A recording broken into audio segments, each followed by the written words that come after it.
Ini kita akan membahas mengenai sistem ekonomi yang ada di Indonesia. Sistem ekonomi yang ada di Indonesia itu adalah sistem ekonomi Pancasila yang berlandaskan Undang-Undang Dasar Negara Republik Indonesia tahun 1945 pasal 33 dan mengandung nilai-nilai Pancasila.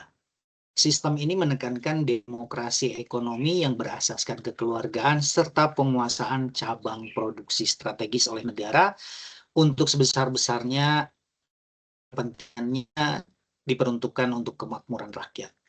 Dengan landasan sistem ekonomi Indonesia ideal, Pancasila sebagai dasar filosofi dan konstitusional Undang-Undang Dasar 1945 pasal 33, di mana perekonomian disusun sebagai usaha bersama berdasarkan atas asas kekeluargaan, cabang produksi penting, dan yang menguasai hajat hidup orang banyak dikuasai negara. Bumi, air, dan kekayaan alam dikuasai negara untuk kemakmuran rakyat. Perekonomian nasional berdasarkan demokrasi ekonomi dengan prinsip kebersamaan dan efisiensi yang berkeadilan, berkelanjutan, berwawasan lingkungan, dan berkemandirian. Karakteristik negara Indonesia itu memiliki karakter gotong royong, di mana kegiatan ekonomi dilakukan bersama dengan semangat kekeluargaan dan menggabungkan peran negara, swasta sebagai sistem ekonomi Pancasila.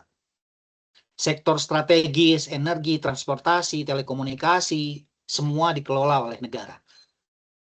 Dan harus memiliki karakter berkeadilan yang berkelanjutan, mencegah monopoli, menjaga lingkungan, dan memastikan pemerataan. Saat ini yang terjadi adalah bahwa kelangkaan minyak, bahan bakar minyak, kemudian naiknya bahan bakar minyak, ini membuat rakyat Indonesia menjerit. Mereka rame-rame update status. Hanya itu yang mereka bisa lakukan. Untuk bapak-bapak yang saat ini berdiri sebagai pembuat kebijakan, sebagai aparatur negara saat ini, sebagai pemimpin bangsa saat ini, segeralah bertindak. Kenapa? Karena rakyat Indonesia semua tergantung nasibnya dari bapak-bapak semua. Kalau Bapak tidak membuat kebijakan dengan tidak memperhatikan rakyat kecil yang sudah menjerit karena BBM naik dan tidak membuat regulasi yang baru untuk menanggapi hal itu, kasihan Pak. Rakyat kita ini semakin lama semakin kepencet Pak hidupnya. Berdasarkan dari sistem ekonomi yang ada, Bapak adalah penentu dari nasib-nasib kami karena Bapak adalah pembuat regulasi di sini. Kalau regulasi yang Bapak buat hanya menguntungkan kantung pribadi, pergi berhaji dengan keluarga, kemudian pergi untuk senang-senang sendiri, kasihan kami Pak sebagai rakyat Indonesia yang saat ini sudah tidak lagi bisa membeli bahan bakar minyak. Kemudian dari sistem ekonomi yang dibuat ini, sudah jelas Pak bahwa kita kalau misalnya sebagai rakyat Indonesia yang saat ini menunggu kebijakan, menunggu apa pemikiran bapak-bapak yang ada di sana, sebagai praktisi, saya sebagai praktisi yang berangkat dari teori yang saya dapatkan bahwa sistem ekonomi yang ada di Indonesia adalah sistem ekonomi Pancasila, artinya berdasarkan asas gotong royong dan berdasarkan asas dari musyawarah dan mufakat, bukan hanya sektor swasta, Pak, yang mengambil keputusan. Tetapi di sini Bapak berperan penting, karena kita bukan sosialis murni, Pak. Kalau sosialis murni, bahwa negara kita ini diatur sepenuhnya oleh pemerintah. Negara-negara seperti ini, seperti Tiongkok, Pak. Sosialis murni itu komunis. Dan itu sudah dilarang, Pak, di negara kita. Jangan sampai hal itu muncul kembali. Yang harus dilakukan adalah kelola, Pak, subsidi. Kasihan rakyat kecil. Ketika Bapak membuat regulasi, sudah tidak bisa lagi menahan agar supaya bahan bakar minyak tidak naik. baiknya Bapak membuat kebijakan berikan subsidi untuk rakyat Indonesia. Karena hal ini salah satu cara yang bisa dilakukan oleh negara dengan penanganan BBM yang naik.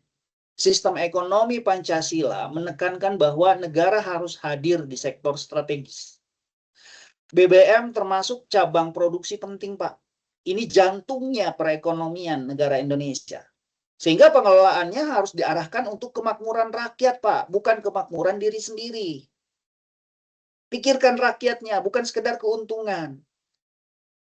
Demokrasi ekonomi yang berdasarkan Pancasila, kebijakan harus melibatkan kepentingan masyarakat luas, bukan hanya kelompok tertentu. Dan itu harus berkeadilan sosial, subsidi atau kompensasi, Pak. Ini menurut saya adalah salah satu solusi yang harus diberikan oleh negara agar rakyat Indonesia tidak menjerit akibat kenaikan bahan bakar minyak. Berikan subsidi yang tepat sasaran. Langkah strategis itu, saya tahu bahwa semua negara saat ini mengalami kelangkaan bahan bakar. Bahkan semua negara-negara Eropa, negara-negara Asia lainnya pun sama mengalami kenaikan bahan bakar. Tapi kalau bapak-bapak yang duduk di atas sana, yang membuat kebijakan, tidak membuat kebijakan yang menguntungkan rakyat Indonesia dan tidak memikirkan rakyat Indonesia, semakin terpuruk, Pak. Berikan subsidi. Segera buat subsidi untuk rakyat Indonesia yang diberikan kepada rakyat miskin untuk membantu transportasi, karena hal ini merupakan hal vital. Walaupun swasta diberi ruang untuk berinovasi dalam energi alternatif, tidak akan memberikan solusi. Harganya tetap mahal, Pak. Jadi apabila Bapak tidak membuat kebijakan secara langsung dengan memberikan subsidi BBM secara langsung pada rakyat Indonesia, harga bahan bakar minyak yang cepat naik, ini bisa membuat daya beli rakyat Indonesia turun. Walaupun nantinya akan berimbas pada hal yang lain.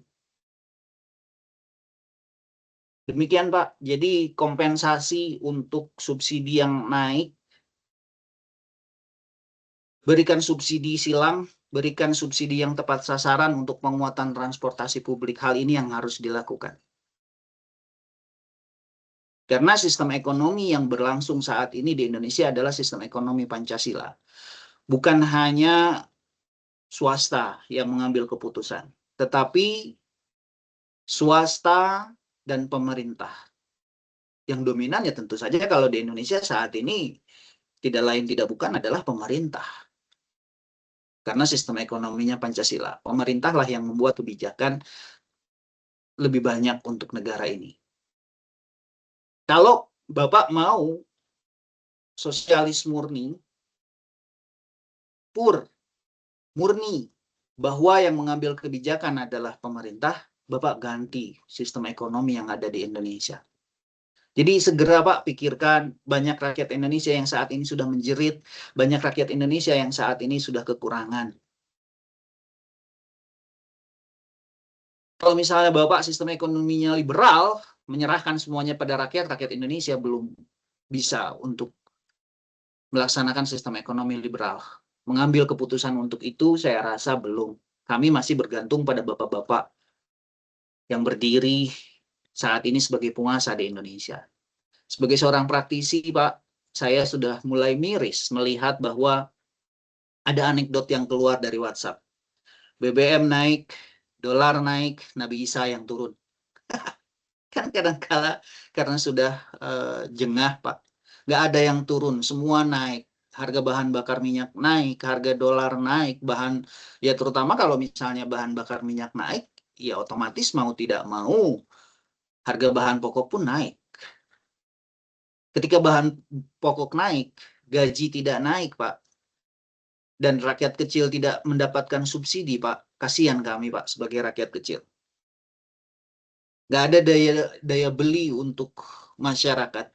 Ini sangat membuat khawatir. Yang dikhawatirkan adalah akan terjadinya Pak mobilisasi massa kalau misalnya terjadi seperti itu. Kenapa mobilisasi massa? Karena mereka sudah bingung bagaimana cara menyampaikan aspirasi mereka. Yang dikhawatirkan adalah kriminalitas meningkat, Pak, kalau misalnya itu terjadi. Sistem ekonomi Pancasila yang dianut oleh negara ini mengharapkan bahwa kita bisa musyawarah untuk mufakat. Kita bisa bergotong royong. Untuk itu segera, Pak, buat kebijakan yang bisa menguntungkan sama-sama. Jadi bisa menyelamatkan rakyat kecil, bisa menyelamatkan sistem dari negara ini.